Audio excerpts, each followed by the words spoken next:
है दिनांक 13/10/2023 को थाना मऊ दरवाजे पर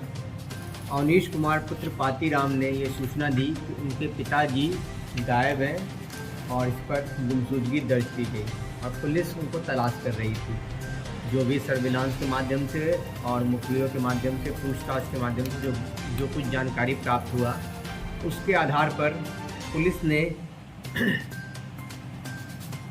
इन्हीं के साथ चल रहे एक इनके जो मित्र हैं तीसराम पुत्र छेदलाल को शक के आधार पर पूछताछ के लिए बुलाया और जब उनसे कड़ी पूछताछ की गई तो उन्होंने पूरी घटना का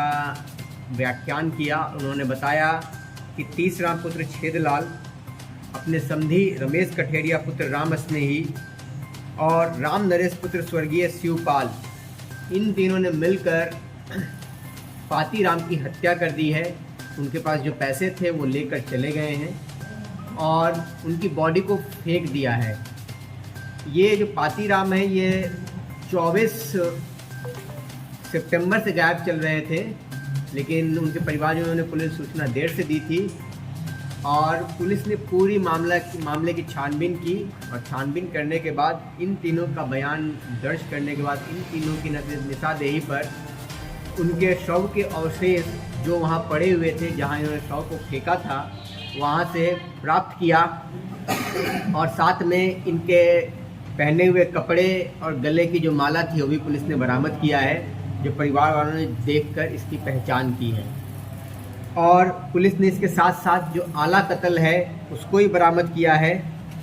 और आला कत्ल इसमें ईंट था, ईंट से कुचलकर उनकी हत्या की गई थी और साथ में इसका मोबाइल फ़ोन, मृतक का मोबाइल फ़ोन भी एक अभियुक्त के पास से पुलिस ने बरामद किया है, जो मारने के बाद वो लेकर अपने पास चला गया था और वो मृतक का मोबाइल फ़ोन तभी से स्विच ऑफ था। इसके साथ एक छोटा थैला ही पुलिस ने बरामद किया है जिसमें कि आर्यवर्त ग्रामीण बैंक की पासबुक और मृतक का आधार कार्ड है। तो ये सब साक्ष्य के तौर पे पुलिस ने बरामद किया है और तीनों की निशानदेही पर बॉडी के अवशेष प्राप्त किए गए हैं। पूरी की पूरी साइंटिफिक विवेचना की जा रही है। अभी तक जो विवेचना की गई है उसमें सभी साइंटिफिक तथ्य इकट्ठा किए गए हैं और साथ में आगे भी इसमें डीएनए मिलान कराकर मृतक के होने की तस्दीक की जाएगी और इन्हें गिरफ्तार करके माननीय न्यायालय के समक्ष प्रस्तुत किया जा रहा है। कंकाल कहाँ से बरामद हुआ है? जहाँ इन्होंने छिपा कर रखा था कंकाल वहीं से बरामद हुआ है और रेलवे लाइन के पास जो झाड़ियों में फेंका था वहाँ से कंकाल बरामद हुआ। क्या मोटिव रहा है घटना कार्य? ये सभी साथ में ही छोटे मोटे प्रॉपर्टी डीलिंग का कार्य किया करते थे और जो इसके पास कुछ पैसे थे और इसी पैसे की लेन देन और पैसे को छीनने के लिए ये इन्होंने वाकया किया है और बाकी डिटेल में पुलिस छानबीन कर रही है।